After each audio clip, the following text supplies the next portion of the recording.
নমস্কার বন্ধুরা, আমি সুপ্রতিম গাঙ্গুলি। আজকে আপনাদের একটা গল্প শোনাবো আবার, যে গল্পটা হয়তো কোথাও লেখা পাবেন না সেইভাবেতে, আমি তো পাইনি, জানি না। সেটা হচ্ছে যে সূর্য তৈরি হলো কিভাবে, তার একটা ঐশ্বরিক দিক দিয়ে একটা মতবাদ, বা বলা ভালো একটা গল্প ধরে রাখুন একটা। তাহলে গল্প শুরু করি। প্রথমে সূর্য তৈরি হলো কিভাবে, সূর্য এবং আমাদের পুরো সৌরমণ্ডল কিভাবে তৈরি হলো। ধরে নেওয়া যাক যখন সূর্য তৈরি হয়নি বা আমাদের পুরো সৌরমণ্ডল তৈরি হয়নি, তখন একদিনকে ভগবান বিষ্ণুর মনে হলো যে একটা ব্রহ্মাণ্ড তৈরি করা দরকার, যেখানে দাঁড়িয়ে মানুষ নামক কিছু জীব থাকবে, আরো বিভিন্ন প্রজাতি থাকবে, একটা সুন্দরভাবে সাজানো হবে, যেখানে সমস্ত প্রাণী জগৎ খেলা করবে। এটা মনে হওয়ার পর ধীরে ধীরে তিনি ভাবলেন যে ব্রহ্মাণ্ড তাহলে একটা তৈরি করতে হবে, একটা পুরো জায়গা তো লাগবে যেখানটা থাকবে। কৃষ্ণ তখন তৈরি করলেন একজন দিব্য পুরুষকে, যিনি এই সম্পূর্ণ বিশ্ব ব্রহ্মাণ্ড তৈরি করবেন। কিন্তু এই দিব্য পুরুষ যে বিশ্ব ব্রহ্মাণ্ড তৈরি করবে এবং সূর্যকে তৈরি করবে, তার জন্য তার গায়ে দরকার একটি কবচ। বরুণদেব দান করলেন একটি পুরো সোনার কবচ, যেটি ওই পুরুষটির মাথা থেকে পা অব্দি পুরোটা ঢাকা থাকবে। ব্রহ্মাদেব বা ভগবান ব্রহ্মা তার দান করলেন তার ডান হাতের উপর একটা নীলা এবং বাঁ হাতের উপর একটা প্রবাল।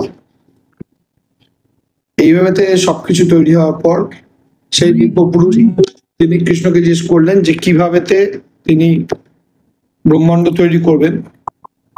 কৃষ্ণ তাকে বললেন যে তুমি নিজে ভেবে দেখো কিভাবে তৈরি করবে। সে তখন দুটো হাত মহাশূন্যে তুলে কৃষ্ণ নাম জপ করতে করতে ঘুরতে শুরু করলো, যেভাবে এখন কৃষ্ণ নাম জপ করে বহুজন দু হাত মাথার উপর তুলে ঘুরতে ঘুরতে। তেমনই ঘুরতে ঘুরতে তার হাতের ছোঁয়ায় তৈরি হয়ে গেল 9টি গ্রহের কক্ষপথ। কিন্তু সূর্য প্রতিস্থাপনা তখনও বাকি, সেই কক্ষপথ বলতে গ্রহ তখনও স্থাপন হয়নি। তখন সেই দিব্য পুরুষ কৃষ্ণকে নমস্কার জানিয়ে একটি কালো কষ্টি পাথর নিয়ে এসে স্থাপন করলো ওই কক্ষপথগুলির ঠিক মাঝখানে, এবং সেটিকে দু হাতে ধরে মাথার উপরে তুলে প্রচন্ড স্পিডে ঘোরাতে শুরু করলেন। এবং ঘোরাতে ঘোরাতে হরে নাম হরে কৃষ্ণ কৃষ্ণ কৃষ্ণ হরে হরে জপ করতে শুরু করলেন, এবং প্রচন্ড স্পিডে দু হাত দিয়ে ঘোরাতে শুরু করলেন।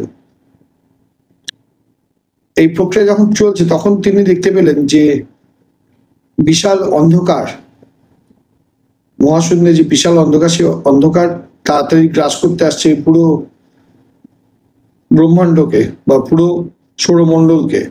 তখন তিনি ওই পুরো সৌরমণ্ডলটাকে ধরে আকাশগঙ্গার যে ছায়াপথ, সেই ছায়াপথের মাঝখানে নিয়ে গেলেন, এবং ওই কালো পাথরটিকে দু হাতে ধরে নিয়ে প্রচন্ড জোরে ঘুরতে শুরু করলেন।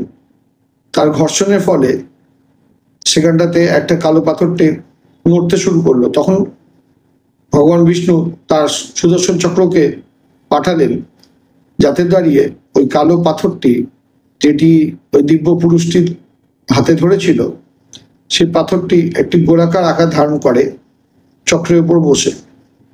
ব্যাপারটা দেখতে অনেকটা হয়ে গেল সেই কুমোররা যেমন তৈরি করে না, মাটির বিভিন্ন পাত্র বা কিছু, একটা চাকা ঘুরতে থাকে, তেমনই সুদর্শন চক্রের উপর তৈরি হতে শুরু করলো পুরো সূর্য। তাতে ভগবান বিষ্ণু দান করলেন তার তেজ।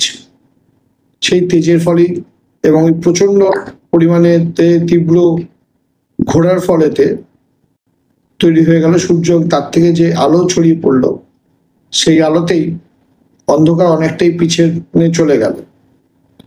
এরপরে ওই প্রচন্ড ঘর্ষণের ফলে, যে সুদর্শন চক্রের উপর যখন সূর্য ঘুরছে, সেই প্রচন্ড ঘর্ষণের ফলে সেখান থেকেই বিভিন্ন টুকরো ছিটকে চলে যেতে থাকলো, ছোট বড় নানা টুকরো চারিদিকে ছিটকে গেল, এবং সেইভাবে তৈরি হয়ে গেল আমাদের এক একটা গ্রহ।